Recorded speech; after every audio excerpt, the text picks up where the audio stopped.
kayak stroke gitu ya, tapi nggak ada pembuluh darah yang pecah. Jadi GBS akut mulai dari kaki sampai kepala. Jadi makan pun nggak bisa. Syarafnya sudah lemah semua. Dan itu sekali cuci plasma itu 50 juta.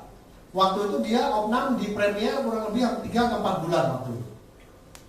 Dan pulang paksa. Dia PHS-nya waktu itu plan C. Ya, total habis 600 juta. Oke. 600 juta dan pulang paksa karena sudah tidak ada biaya, tidak mampu.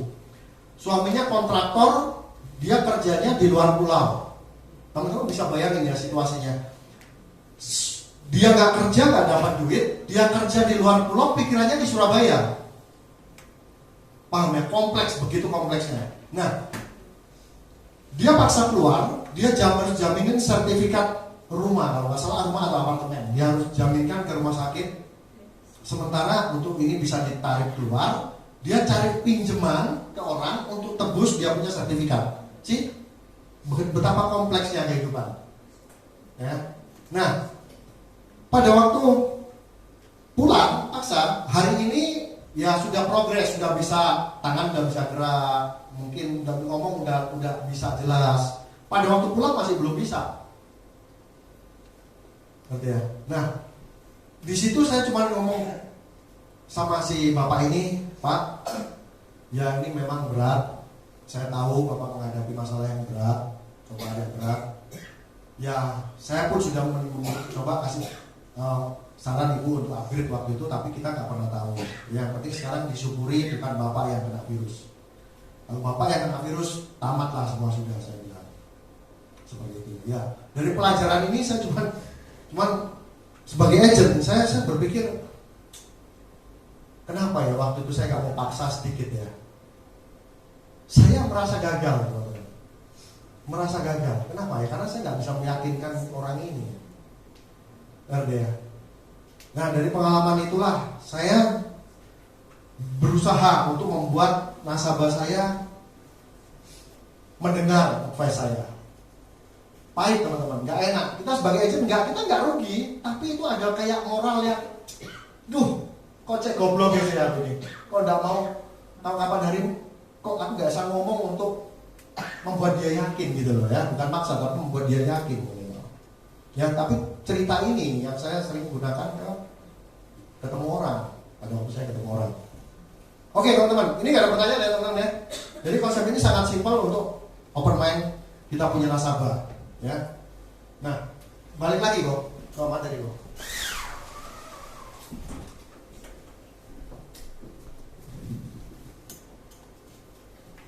Nah, jadi 3 rekening ini teman-teman, mana yang paling bagus? Nggak ada yang paling bagus. Semuanya itu bagus dan harus dimiliki. Nggak ada yang salah satu yang paling bagus. Jadi kalau teman-teman ketemu nasabah di lapangan, daripada aku asuransi mending tak taruh di investasi. Ada? Nah itu teman-teman kayak kapal tadi, nggak punya kunci, ngerti ya? Nggak punya likuiditas. Asuransi bicara mengenai likuiditas darurat, ngerti ya? Saat semua masuk ke investasi, semua masuk ke bisnis, orang butuh likuiditas. Kalau kecil adalah 10, 20 juta, 50 juta pun mungkin masih bisa lah kalau ke bisnis. Kalau iso nggak utangnya langsung ditarik? Nggak bisa, teman-teman, tunggu jatuh tempo. Bisa nggak sahamnya langsung dicairin? Bisa, rugi. Properti bisa nggak dijual? Faktanya properti yang dijual untuk biaya pengobatan itu hanya laku 30%, teman-teman, untuk bisa laku cepat. Benar ya? Walaupun misalkan, aku punya properti harga 5M, terus tak jual, turun 50%, itu pun 2,5M. Memang cepat orang bisa punya liquid 2,5M? Nggak cepat, teman-teman. Nggak cepat, ya kan? Nah, jadi 3 rekening ini harus dimiliki. Dan saya selalu kasih pemahaman ke nasabah saya, ke prospek saya, bahwa asuransi, ya, lu bayar terus selama lu hidup. Selama lu kan bayar terus, lu harus tua, gak percaya apa? Kan gitu pikirannya. Biasanya ngomong, gini loh Pak, pada waktu kita masih produktif, kan kita bukan cuma kerja toh, kan kita mengembangkan. Kan kita berpikir nanti saat tua Bapak gimana? Saat kerja. Loh ya aku akan punya simpenan yang bisa ambil. Nah simpenan itu dalam arti apa? investasi kan biasanya kan, nggak mungkin tabungan, investasi yang bisa menghasilkan passive income. Nah saat kita masih produktif, kita kerja, kita ciptakan aset untuk hari tua kita. Nah saat hari tua kita sudah nggak produktif, kita hidup dari aset kita, asuransi dibayarin dari aset kita dong, benar nggak? Iya dong. Nah jadi kalau bapak ibu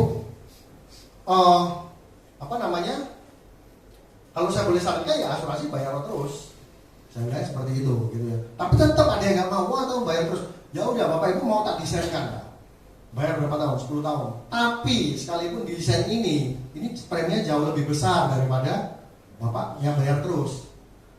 Dan kedua, kebutuhan asuransi itu bukan cuma ini tok, Pak. Kedepannya bapak butuh ini. Saya senang-senang aja bapak mau yang kontrak yang 10-20 tahun, saya senang, bisa aja saya bikin desain. Tapi walaupun saya desain Pak, tetap walaupun nanti sampai misalkan saya desain yang direndah itu mencapai masa akhir pertanggungan, tetap kalau ada luputnya Pak, bapak harus top up. Tetap saya sampaikan itu. Bapak harus lakukan top up supaya polisnya top up. Saya nggak mau janji-janji yang ini teman-teman, ya supaya orang nggak kecewa lagi kan. Nah kalau bapak berpikir ini nanti kalau bapak nggak sakit karena ada investasinya, bapak sudah salah tempat. Ini bukan investasi.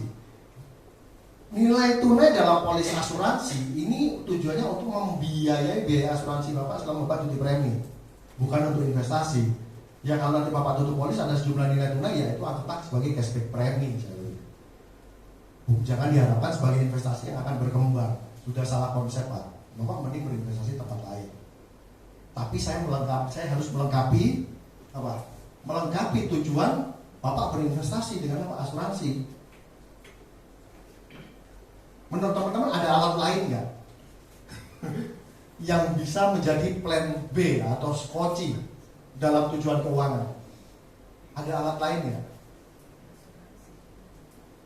Yang liquid loh teman-teman ya, yang liquid dan mudah itu artinya yang mudah dapatnya, mudah dicairinnya pada waktu butuh, nggak rugi gitu ya.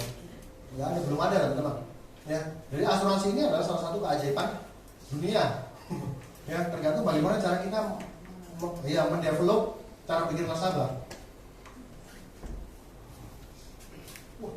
Kurang 15 menit.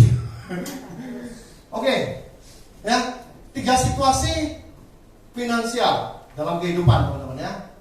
Saat kita hidup, kita sehat, ya tentunya kita produktif, artinya apa? Kita bisa menghasilkan. Ya. Situasi yang kedua, titik yang kedua adalah titik resiko. Kondisi hidup tapi tidak sehat, ya pasti tidak produktif. Ya. Titik yang ketiga, tidak hidup ya pasti tidak produktif. Ini titik kehidupan teman-teman ya. Titik kepastian. Sekarang setiap orang pasti mati. Kenapa kita nggak bisa jual UP? Mungkin ini bisa dipakai untuk agen-agen yang baru nanti, ya. Setiap orang pasti meninggal kok. Kenapa UP jiwa nggak bisa dijual? Padahal setiap orang pasti meninggal. Nah, jadi asuransi itu bukan tentang mati oleh duit, bukan teman-teman. Tapi bagaimana kita sebagai perencana keuangan, sebagai penasihat keuangan bisa memberikan wawasan ke nasabah kita, fungsi dari uang ini untuk apa? Paham ya? Nah, kontrak pertanggungan minimal 3 hal ini yang harus dilengkapi di setiap keluarga teman-teman ya.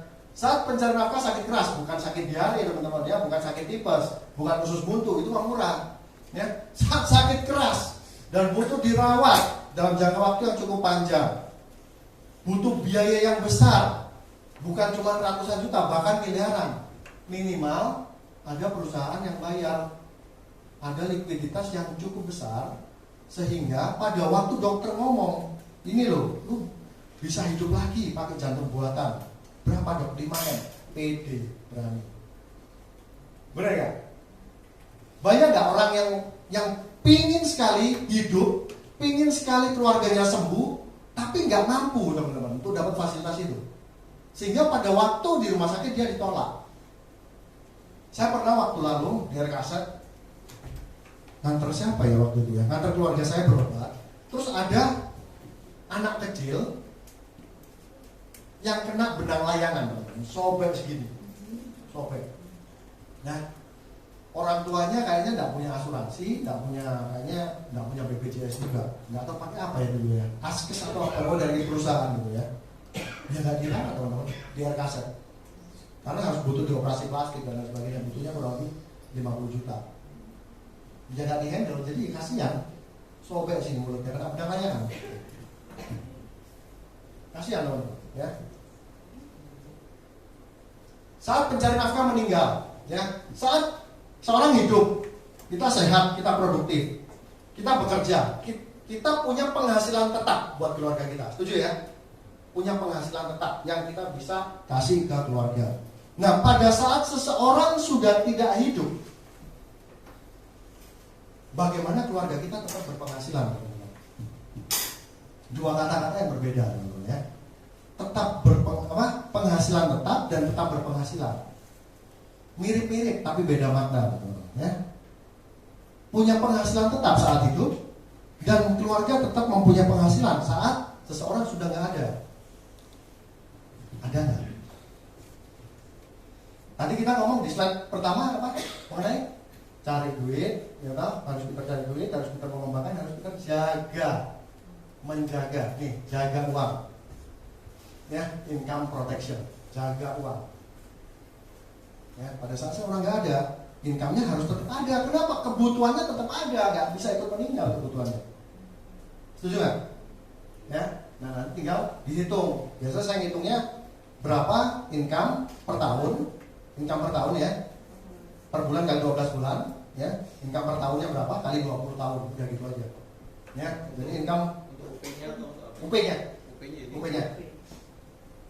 ya. Untuk masa proteksinya kita kasih aja usia produktifnya dia mau sampai berapa? 65, 70, tergantung. Ya, saya pakai lintang selalu biasanya. Ya. Terus pendekatannya berarti saya ngitungnya gimana? Saya ngitungnya mulai dari anak yang usia paling kecil. Usia paling kecil misalkan 5 tahun, dia dewasa 20 tahun lagi. Pak Ali usia 40 tahun. Berarti 40 tambah 20 ya sampai 60 cukup lah. Misalkan seperti itu. Ya, atau masa produktifnya sampai berapa? 65. Ya udah setahun sampai 65 enggak masalah. Ya, kenapa kok diukur-ukur gitu buat apa sih? Kenapa? Supaya tidak memberatkan prospek. Ngerti ya? Supaya orang itu pakai baju itu enggak kedodoran, tapi pas gitu loh ya. Kekecilan enggak, kedodoran juga enggak, pas. Nah, asuransi itu seperti baju loh. Ya. Kalau kita pakainya kekecilan, asuransi nggak ada fungsinya. Kalau kita pakai kedodoran, megah-megah bayarnya. Benar ya? Bila pencari nafkah sakit keras, tadi saya bilang pada waktu sakit butuh dirawat dalam jangka waktu yang cukup panjang, butuh miliaran. Sudah gak khawatir lagi bagaimana bayarnya, bagaimana likuiditasnya. Namun ada satu hal, pengeluaran bulanan kan tetap harus ada. Cicilan kan tetap harus bayar selama belum meninggal. Belum lunas kan kalau KPR kan, mobil harus bayar, listrik, masak, pembantu, kantor harus bayar. Dari mana? Dari sini teman-teman. Ya, biasanya kalau ini perhitungannya saya selalu lakukan pengeluaran per tahun dikalikan minimal 5 tahun, minimal 5 tahun, 5 sampai 10 tahun. Ya. Kenapa kok sampai 10 tahun? Karena umumnya orang yang sudah terdiagnosa kondisi sakit kritis itu tidak lebih dari 10 tahun umumnya ya. Kalau ada ya berarti kan mujizat gitu ya. Cuman umumnya. Oke, sampai sini ada pertanyaan teman-teman? Jadi cuman 3 ini tok yang paling basic, yang paling gampang, yang paling dibutuhkan setiap keluarga. Next ya. Nah, bangunan keuangan. Saya selalu cerita, selain kapal, saya juga cerita mengenai bangunan rumah. Ya, cuma rumah ini saya nggak pernah pakai gambar-gambar ini, nggak pernah. Tapi saya selalu ngomong, misalkan sama Cik Mobile, saya bilang, sering dong kita ketemu orang atau prospek atau nasabah kita yang tadi kayak nasabah saya bilangnya, asuransi ya, yang penting ada aja loh. Yang paling murah berapa? Ayo banyak ya. Ayo, yang paling murah berapa ya? Paling murah Yang penting ada. Ya. Itu artinya apa? Nasabah teman-teman belum paham bagaimana mengelola keuangan, bagaimana merencanakan keuangan. Ya. Sama kayak desain ini teman-teman. Seorang arsitek mendesain sebuah bangunan, itu ada ukurannya, benar ya? Semuanya serba diukur. Ya, termasuk apa? Fondasi. Fondasi. Ya. Fondasi diukur tujuannya untuk apa? Supaya nggak roboh, supaya kuat. Bisa nggak dibangun tanpa fondasi? Ya, kalau tanpa fondasi namanya tenda, teman-teman, camping ya. Kena banjir bablas. Ya, jadi harus ada fondasi, teman-teman ya. Dan fondasi ini selalu ada ukurannya. Ukurannya ditentukan dari besar dan luasnya bangunan. Setuju? Fondasi, apakah ada yang dibangun dari besi-besi yang titanium, terus batu-batu permata, ada nggak? Nggak ada, teman-teman. Kenapa? Fondasi tidak untuk dinikmati. Fondasi tidak untuk dinikmati, teman-teman. Tapi harus ada dalam setiap bangunan. Ya. Yang dibagusin mana? Interiornya. Desain-desain gini, AC-nya dikasih banyak, ya kan, desain ruangannya supaya nyaman, ya kan, kelasnya. Ini yang dinikmati, teman-teman. Itu kita sebut namanya investasi. Investasi. Asuransi tidak untuk dinikmati, teman-teman. Tidak untuk dinikmati. Ada yang punya asuransi 10M ingin mati supaya nggak ada, teman-teman. Nggak ada. Tapi pada waktu seseorang tidak ada, minimal gaya hidup keluarganya tidak berkurang. Itu fondasi. Minimal saat badai kehidupan itu datang, banjir, rumahnya kokoh, bangunan keuangannya sehat, nggak goyang, istrinya nggak pontang-panting, kerja keras atau cari pinjaman, keluarganya, anaknya nggak sampai terlantar, tujuan keuangannya untuk pendidikan anak tetap tercapai. Setuju? Ya ini teman-teman, fondasinya yang minimal 3 yang tadi saya sebutin ya. Nah, demikian juga bangunan keuangan, kan tadi apa? Besarnya fondasi ini harus diukur dengan seimbang dengan tujuan investasinya kita. Nah, kalau bangun fondasi tanpa tujuan investasi juga mubazir, teman-teman. Benar nggak? Bangun rumah fondasi neto air. Kalau rumah nih, ngapain bangun rumah? Bangun rumah tanpa fondasi ya nggak mungkin, nggak ada yang berani, teman-teman. Benar ya? Nah, jadi harus seimbang ya. Tugasnya kita adalah bagaimana kita membangun fondasi ini seimbang dengan tujuan keuangan mereka ya. Nih, 3 penjahat ini kalau datang nggak bisa ditolak ya. Jadi kalau asuransi, saya selalu jelasin ke nasabah saya, asuransi ini ibarat kayak kita bayar keamanan di rumah. Kalau kita tinggal di perumahan, kita selalu bayar, ada iuran keamanan, iuran sampah, benar ya? Itu biaya kan? Biaya. Kan nggak ada orang bayar satpam nanti 10-20 tahun nggak ada kemalingan, itu ada satpamnya diminta balik, kan nggak ada. Benar ya? Itu biaya memang. Nah, asuransi sama biaya. Karena kenapa kok harus ada asuransi? Nggak semua maling itu bentuknya manusia. Itu jawabannya. Nggak semua maling itu bentuknya manusia. Maling yang lebih sadis itu maling-maling yang ini nih, merampok semua harta, teman-teman. Ya, dan itu nggak bisa dijaga sama orang Polda, nggak bisa dijaga sama tentara, teman-teman. Hanya bisa dijaga sama teman-teman ini di sini. Tepuk tangan dong, teman-teman. Tegang banget. Ya, nih. Saat seseorang butuh biaya pengobatan yang mahal, teknologi yang canggih, ya kan? Dampak keuangan yang terjadi apa? Kalau dia nggak punya asuransi, ini kan? Hutang teman, ada limitnya nggak? Ada, bener ya? Belum tentu dipinjemin, bener ya? Dan kok mati ya kok, bener ya? Kartu kredit, ya? Atau lembaga keuangan lainnya yang tanpa agunan misalnya, ya? Kalau hutang ini terjadi, bayarnya gimana? Kalau nggak mampu bayar, bisnisnya gimana terus berjalan? Benar? Kewajibannya dan pajaknya gimana? Ya, saya punya nasabah, teman-teman ya. Dia punya bisnis di Mojokerto, di luar kota. Dia tidak detail ngomong ke saya bisnisnya seperti apa. Tapi yang jelas ini bisnis kayaknya perorangan CV kayaknya. Dia ada tunggakan pajak yang belum dilaporkan di daerah ya teman-teman, 1,6 M. Dan hari ini rekeningnya diblokir. Retribusi 1,6 M, rekeningnya diblokir. Kenapa? Pada waktu klaimnya Prudential masuk ke rekening ini, rekening nggak bisa dibuka Pak, diblokir pajak. Ini dampaknya. Ngeri teman-teman ya. Kepastian dalam kehidupan teman-teman ya, ada dua ya, kematian dan pajak ya. Pajak teman-teman nggak bayar hari ini, teman-teman kita sembunyikan pajak, kita manipulasi pajak, yang bayar nanti keturunan kita. Itu aja. Saya punya kakek engkong, dia meninggalkan sebuah rumah kepada mama saya dan saudara-saudaranya ya, ada 8 orang.